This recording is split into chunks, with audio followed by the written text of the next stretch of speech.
Silent Ponyville. Side Stories. I Met a God Today by Jake Vertigo.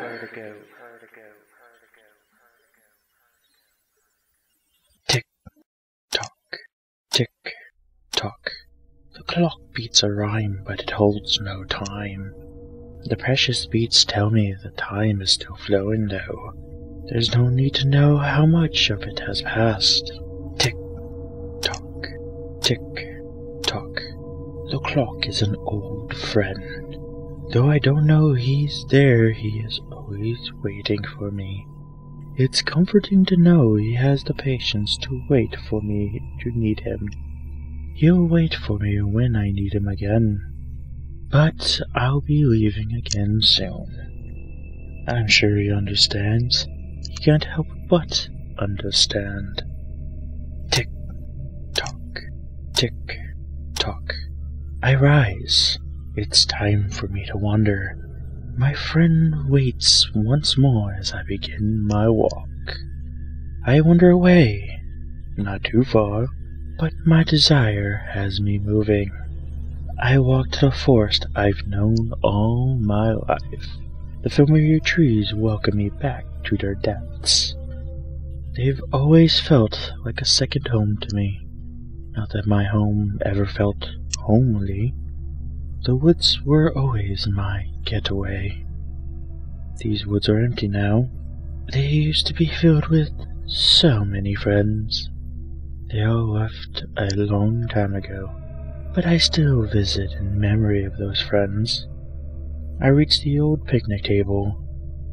Wearing away with age, it's starting to rot away. No one takes care of it in my absence, but I don't mind. This table played host to my parties before anyone knew I liked to throw parties. Balloons lay scattered around, long since deflated.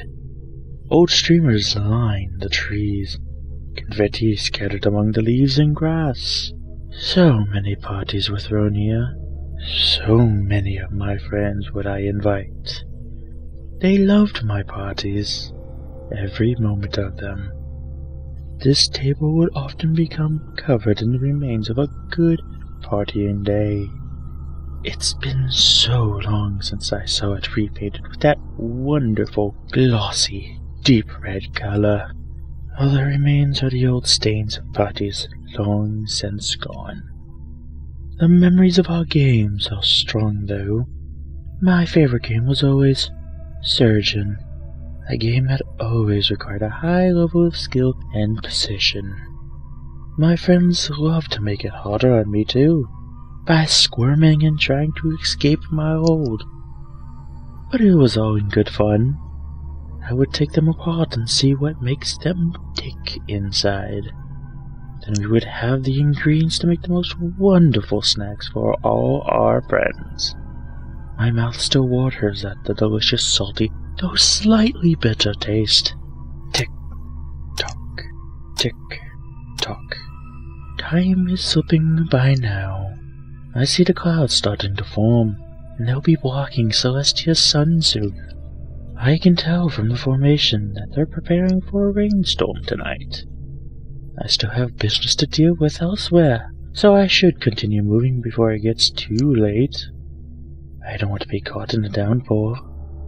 I begin to leave the forest, but my body seems to be moving as if on instinct. This particular path is one that has become ingrained into me over time. While I try not to do the same thing twice over the course of a few days, this is the one thing that does not change. Leave the forest, I soon enter the realm of empty, of darkness. It's been devoid of anything for as long as I remember it. I don't know why it was made so desolate, but it seems nothing can be built here. Everything is darkness, from the floors to the walls and the sky. I reach the edge of the dark realm, and I sit down. Before sits me the gates of the gods. separating me from them. I wait here every day. I've gotten the timing down. If I wait here, I'll see a god. As if on cue, the bright light flares up. The light tells me a god has made itself known. Its figures appear in the light. Its silhouette a shadow of its true self. It comes forth and stands before, standing behind the gate of the gods. I smile at the god.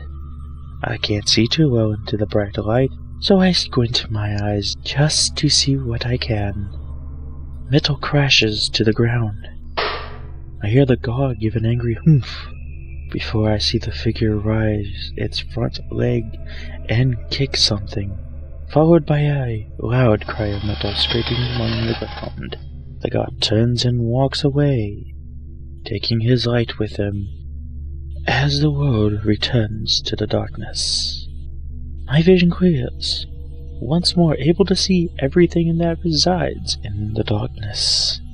At my feet I see food that has appeared before me, a bowl of brown mushy gruel, a gift from the gods.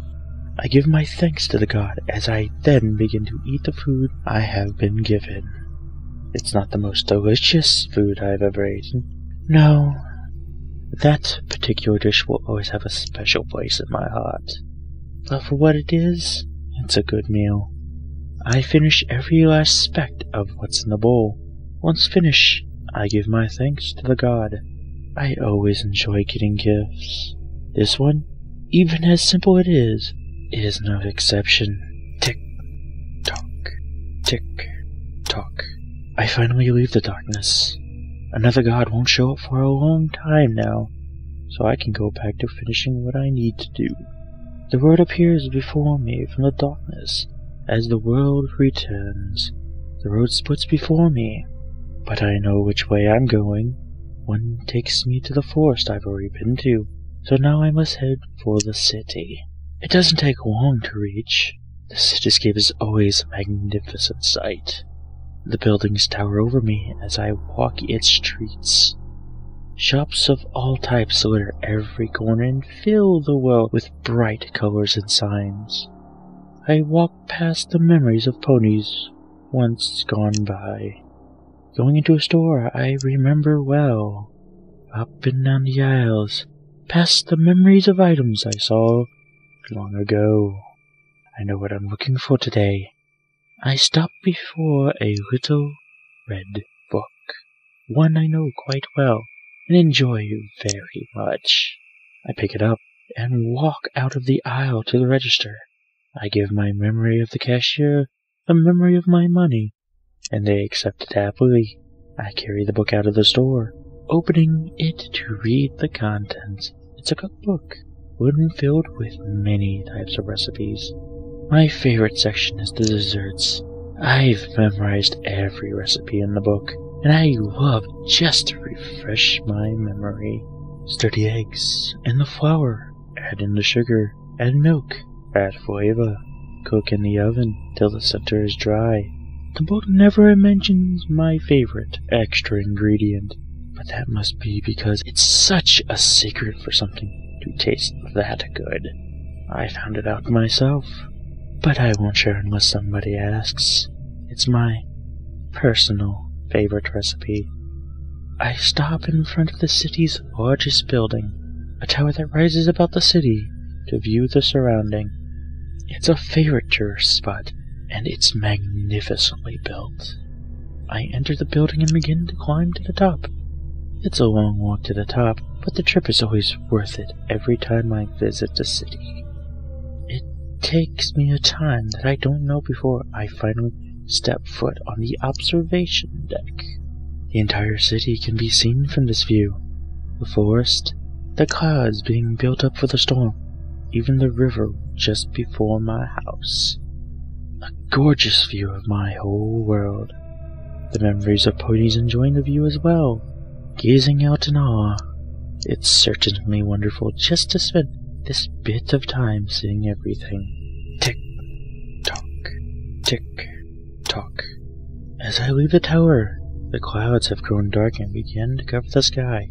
I can no longer see the sun. The rain begins to pour slowly. I make haste to try and escape the rain, so I won't be caught in the downpour. I reach the city's edge soon enough, but it's too late. The rain is coming down as a torrent now.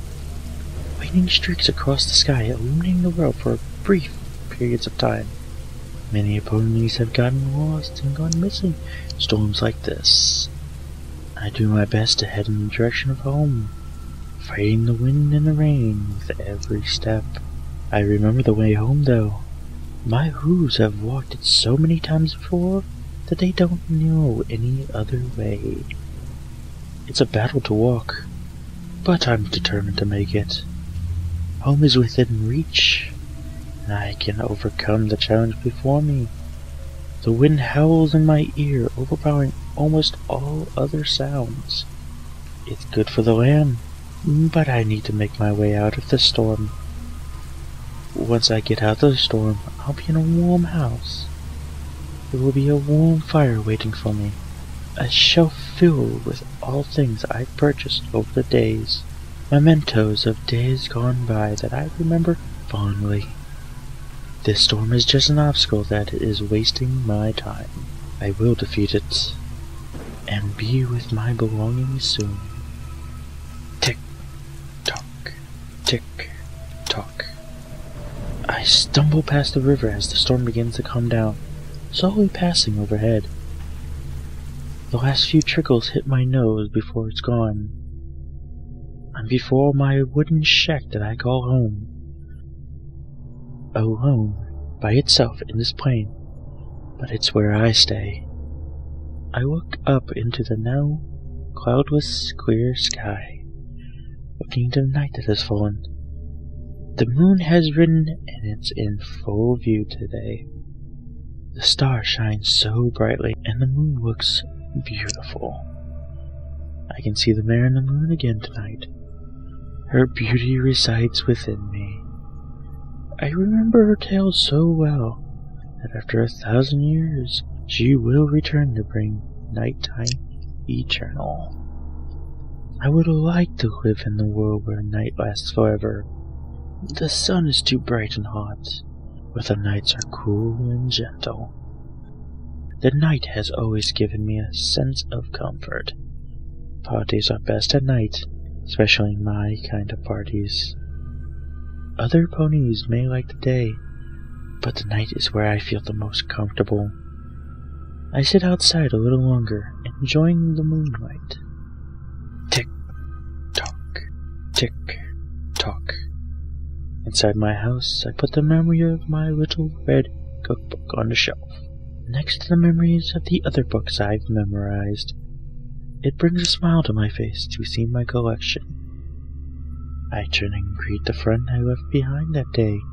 He welcomes me back home with his rhythmic beat. I sit by the warm fire that burns in my house. I enjoy the crispy warm flames.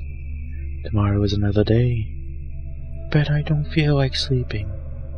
I just want to enjoy the comfort before me.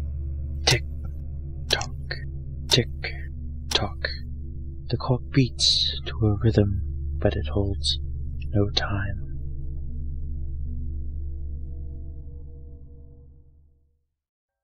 And you're telling me this prisoner never leaves his cell? Celestia asked the guard that had handed her a letter from the prison that held this prisoner. It was their yearly mental evaluation of him.